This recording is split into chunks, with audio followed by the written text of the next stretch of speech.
Bienvenidos a Alquimia del Alma, donde la transformación es el camino a tu evolución. Espacios de crecimiento y sanación para despertar tu mejor versión.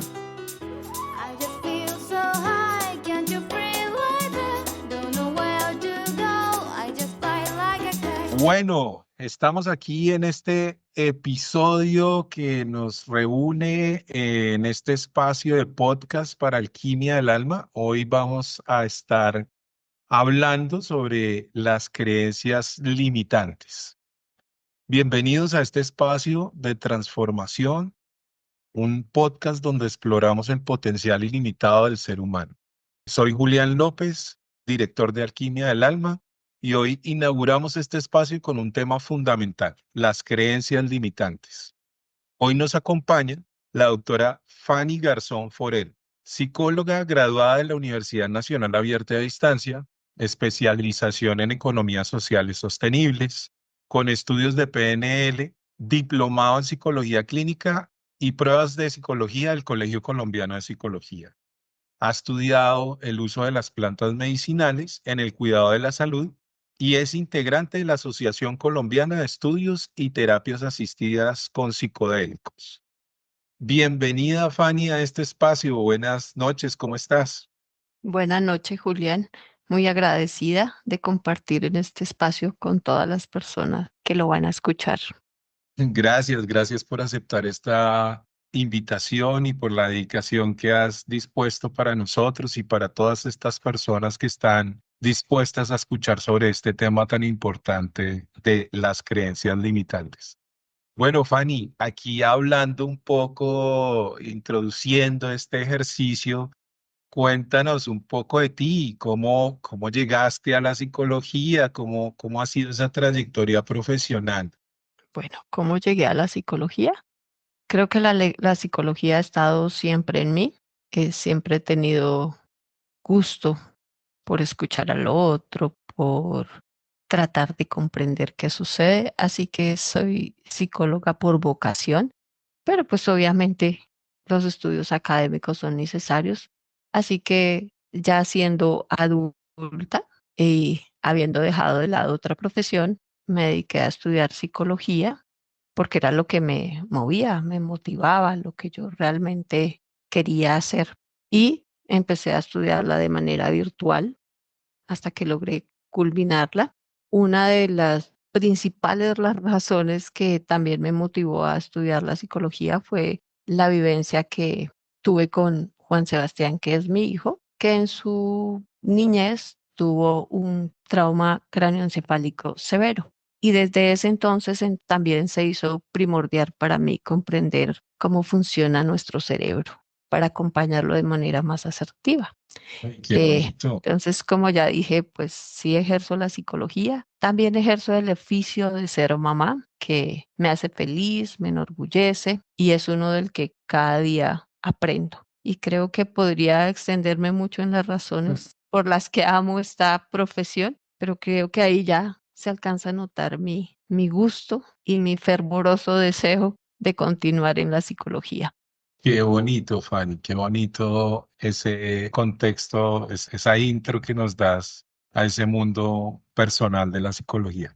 Bueno, ¿qué se siente estar acompañando a personas en sus procesos? ¿Cómo sientes esa pasión de la psicología en esos acompañamientos a las personas?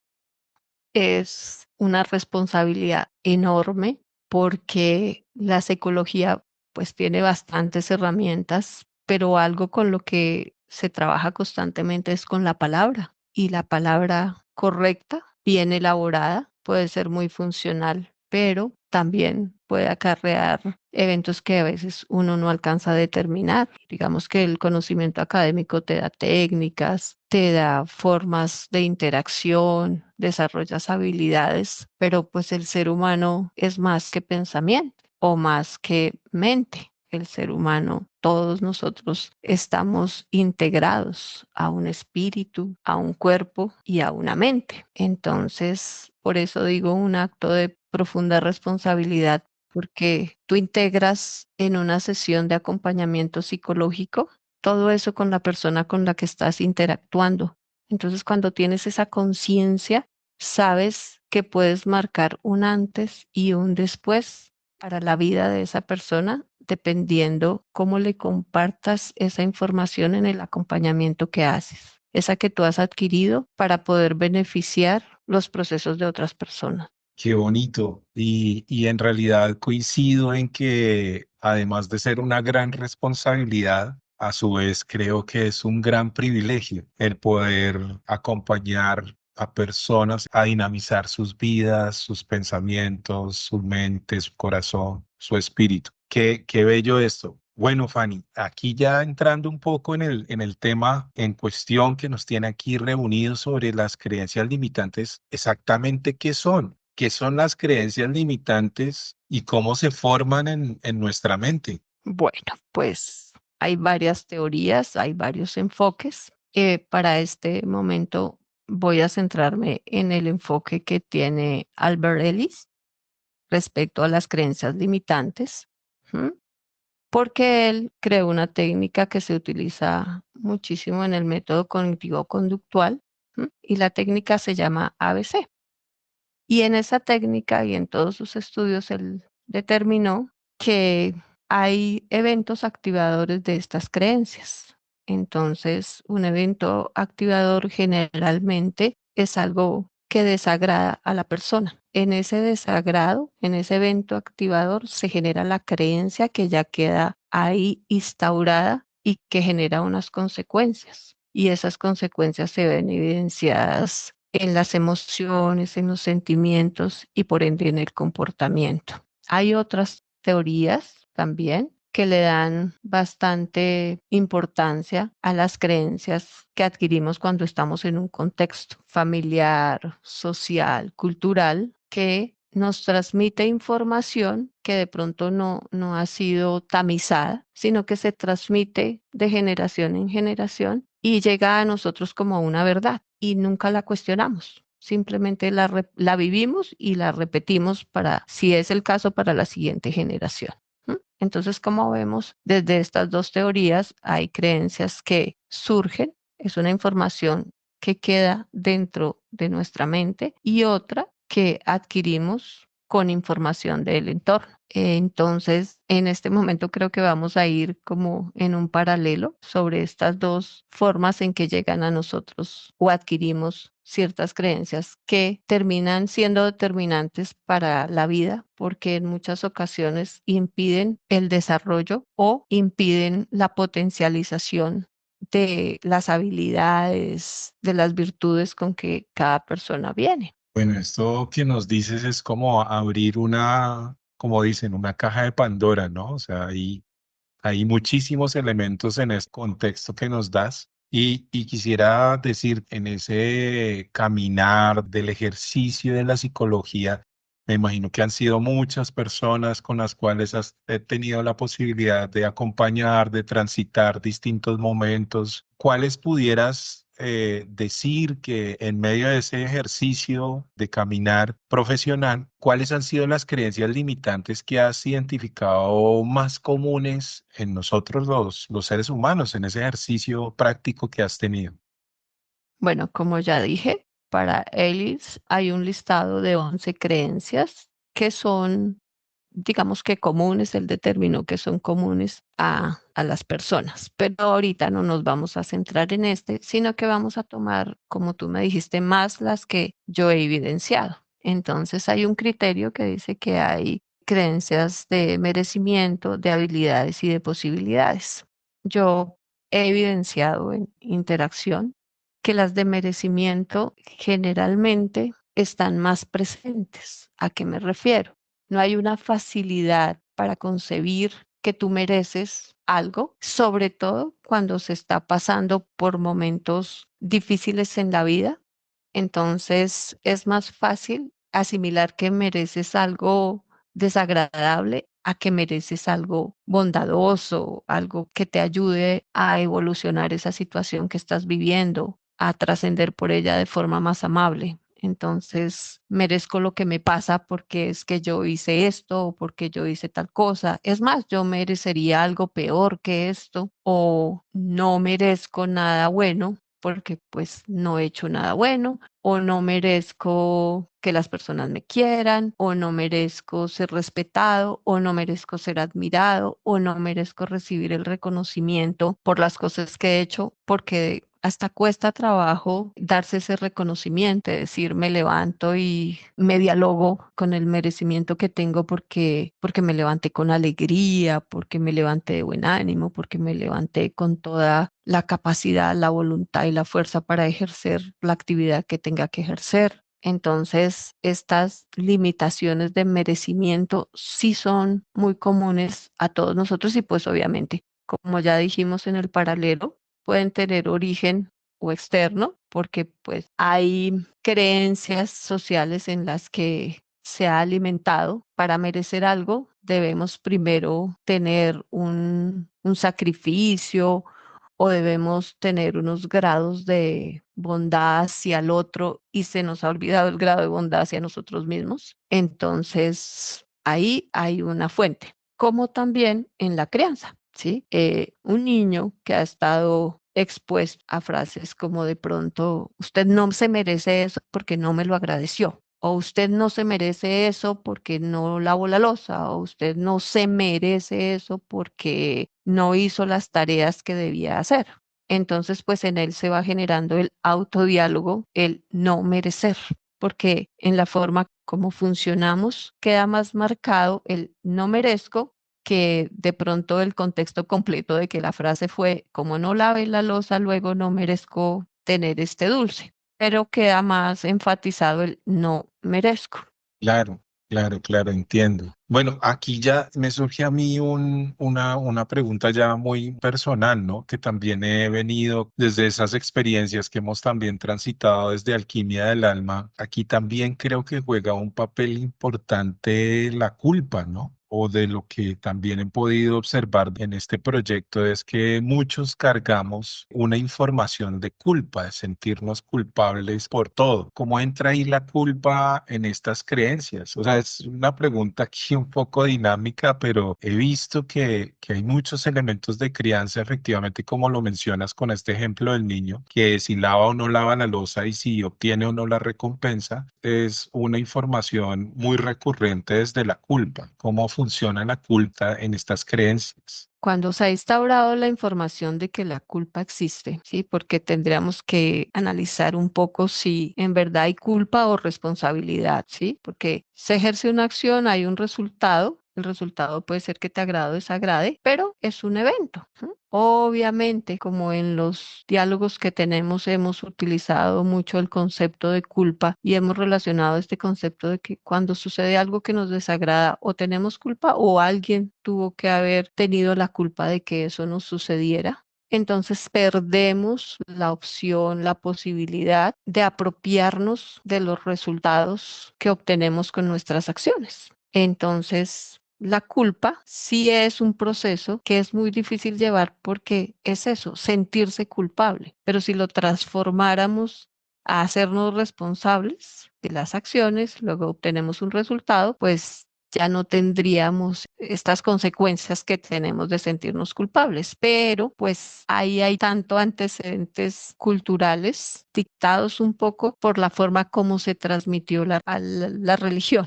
¿Sí? En un momento la culpa fue una herramienta de manipulación, porque si tú tienes culpa, pues yo soy más incidente en tus decisiones, te puedo controlar de mejor forma, porque hacerte sentir culpable es una forma de controlarte y de impedir que vuelvas a ejecutar la misma acción. Entonces, culturalmente, pues todavía tenemos mucha relación con la culpa. Y en las pedagogías educativas de nuestros padres, no en todas las generaciones, pero estoy hablando, por ejemplo, de la tuya y la mía, la culpa también estaba involucrada dentro de la pedagogía, pero es porque a su vez ellos también recibieron el mismo tipo de educación.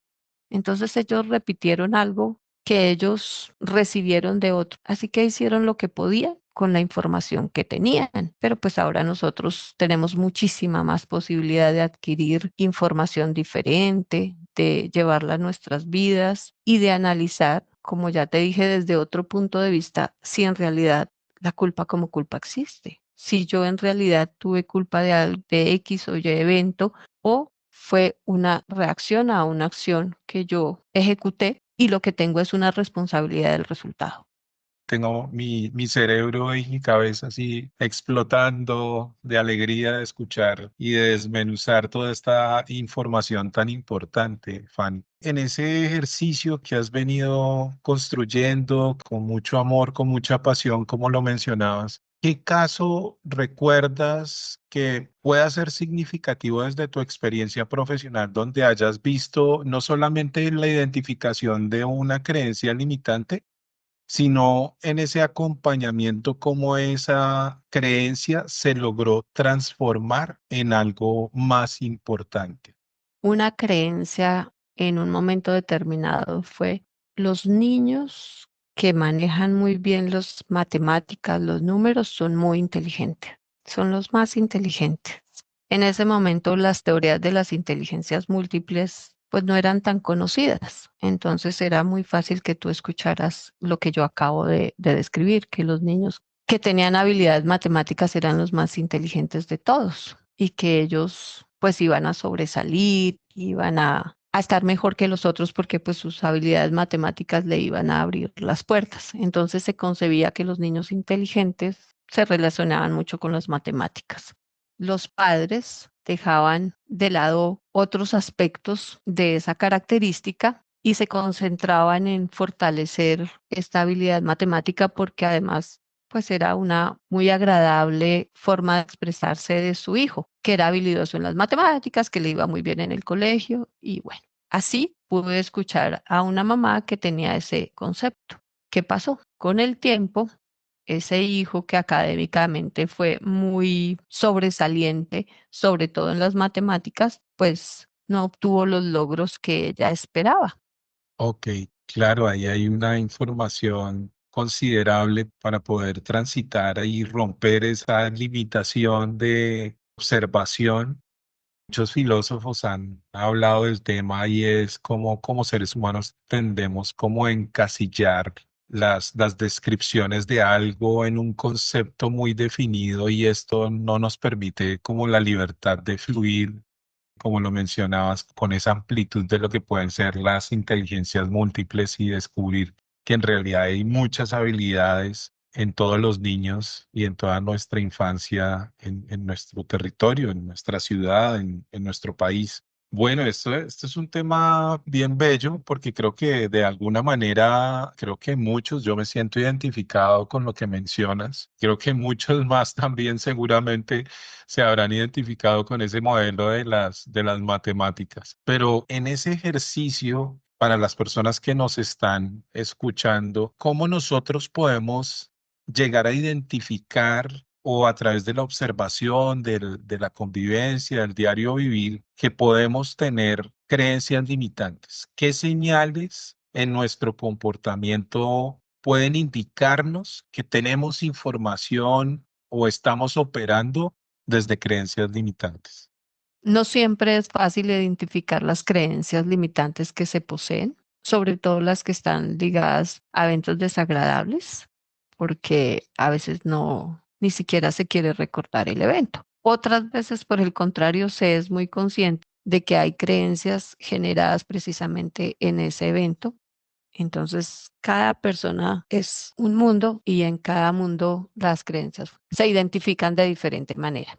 Una actividad que generalmente es buena para determinar o identificar alguna creencia limitante es, por ejemplo, cuando en una película observamos escenas o eventos que transcurren en la película y nos preguntamos cómo actuaríamos frente a esa misma situación nosotros, ¿sí? O qué actitud o qué pensamiento nos viene cuando observamos esas escenas sobre temáticas que de pronto en cada uno tienen su impacto de manera diferente. Entonces puede uno adelantarse a la escena de decir, cómo está esa temática en mí. Y ya tendrías dos puntos de vista, el tuyo y el que se está evidenciando en la película que estás viendo. Esa sería una forma de identificarlas. También cuando socializamos sobre determinado tema y escuchamos a las otras personas, sus puntos de vista, las experiencias que han tenido, entonces nos damos cuenta que de pronto otro lo está viendo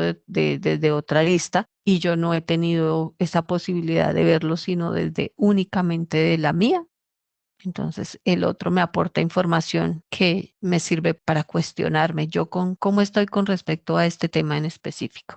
Esas serían unas muy buenas formas. Sin embargo, también hay ejercicios que se pueden hacer, como es escoger temáticas específicas. Entonces, tomas un listado y miras tus creencias con respecto a la salud.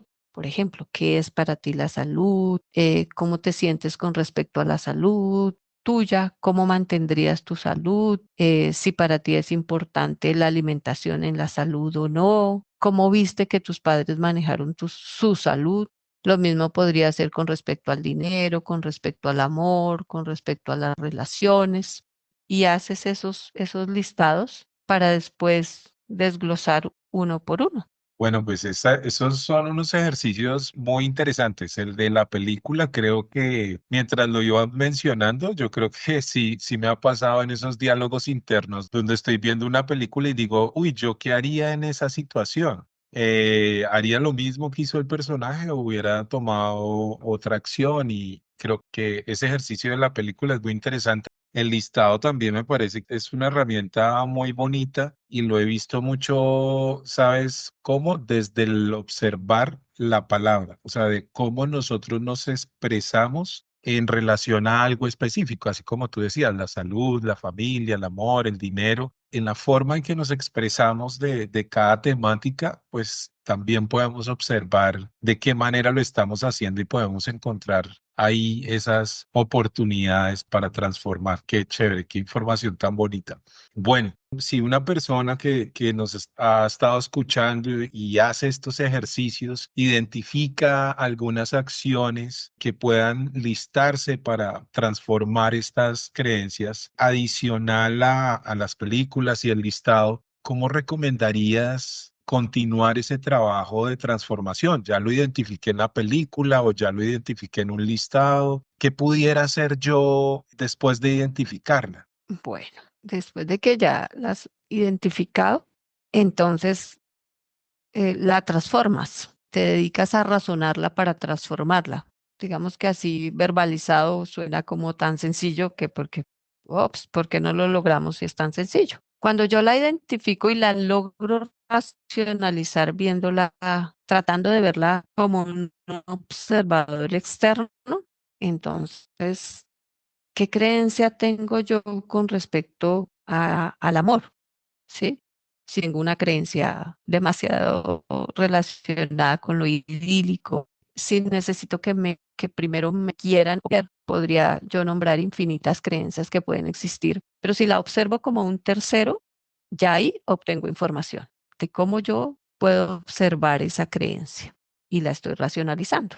Después de tenerla racionalizada, entonces puedo, con respecto a esa razón que tengo, tener mis propios puntos de vista diferentes. Como lo mencioné hace un rato, ¿m? eh, tenemos creencias de merecimiento, de habilidades y de posibilidades. Una buena técnica es también hacer un autoanálisis de qué me considero merecedor y de qué no me considero merecedor.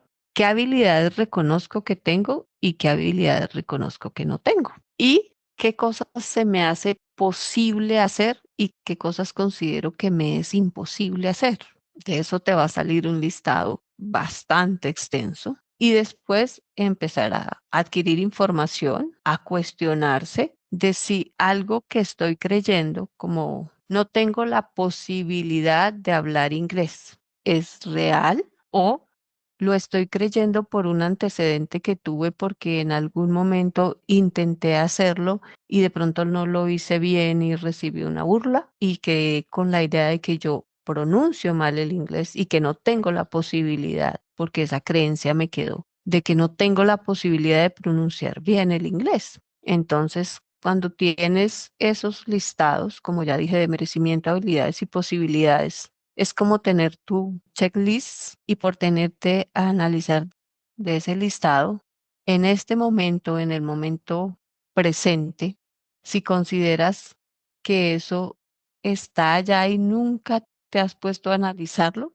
entonces es el tiempo de analizar por qué tienes esa creencia, por qué crees que no mereces o por qué crees que no tienes esa habilidad o por qué crees que no puedes desarrollarla o por qué crees que no tienes otra posibilidad. Otra técnica es sentarse a hacer una autobiografía, escribir tu historia y en esa historia tener presente cómo te hablaban, ¿sí? Cómo era el diálogo entre las personas más cercanas y cómo te ibas percibiendo tú, cómo te sentías, tratar de recordar los autodiálogos que tenías en tu adolescencia, cómo te dialogabas a ti mismo.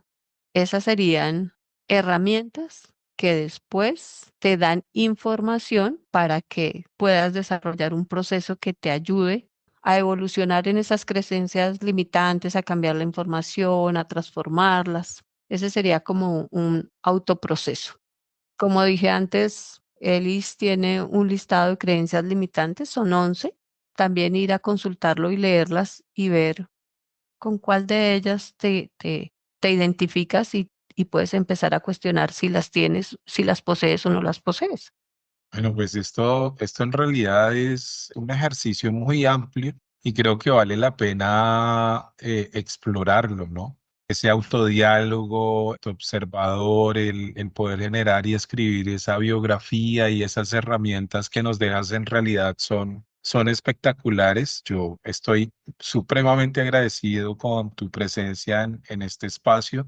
Y quisiera finalizar con una pregunta que, bueno, que a mí me cuestiona bastante y es, ¿cómo se relacionan las creencias limitantes con nuestra autoestima? Directamente. Hay una relación directa de la creencia limitante con la autoestima.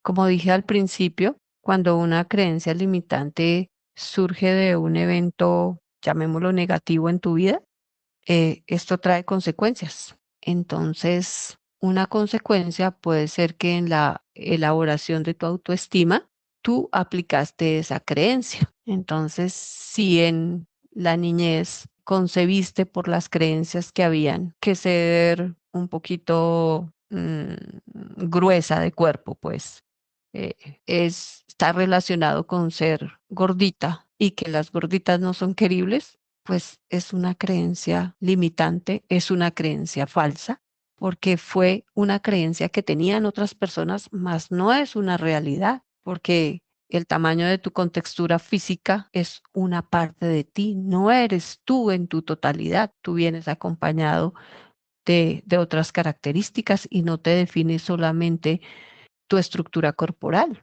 Hace parte de ti, pero no te define. Pero si en la niñez aprendiste que eso te define, pues tú ya vas con esa creencia, ya creces con esa creencia y ya forma parte de tu subjetividad. Por lo tanto, cuando recibes información diferente a esa que recibiste y también se trabaja en el efecto emocional que tuvo esa información en su momento, ¿sí? Porque no es solo que tengas la creencia limitante, sino es cómo te sientes con esa creencia, cómo afecta tu emoción, porque esa emoción, esa creencia afectan tu pensamiento y por ende afecta la forma como te comportas. Así que esa niña X de la que estamos hablando creció considerando que a los ojos de los demás, aunque ella sea hermosísima, como seguramente lo es, su autoestima está baja porque se valora con respecto a cómo los demás la valoran, no cómo ella valora esa estructura corporal que ha de ser súper funcional para algún deporte o que simplemente así como es hermosa porque tiene el cuerpo perfecto para la función que vino a hacer en su tiempo de vida, en su momento de vida. Estoy enteramente agradecido, doctora Fanny, por este espacio, por abrirnos este mundo de las creencias limitantes por dejarnos herramientas importantes, sencillas y prácticas que podemos utilizar en nuestro diario vivir para poderlas identificar y comprender que en realidad podemos transitar y transformar esta información de las creencias limitantes en nuevas oportunidades de transformar, de sanar esa información y de transformarnos en un ser integral, holístico, como lo mencionabas. No solo somos nuestros pensamientos, sino somos nuestro cuerpo, nuestro ser, nuestro espíritu, y cómo todo esto te hace un conjunto en el que podemos seguir observando y avanzando como seres humanos, descubriendo la belleza que habita en cada uno de nosotros.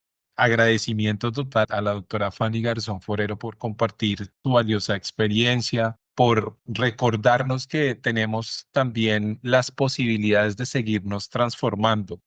Doctora Fanny, si alguien que nos está escuchando quiere contactarte, quiere tener un diálogo contigo, ¿cómo se puede contactar con tu proyecto para profundizar si alguien quiere continuar ampliando esta información?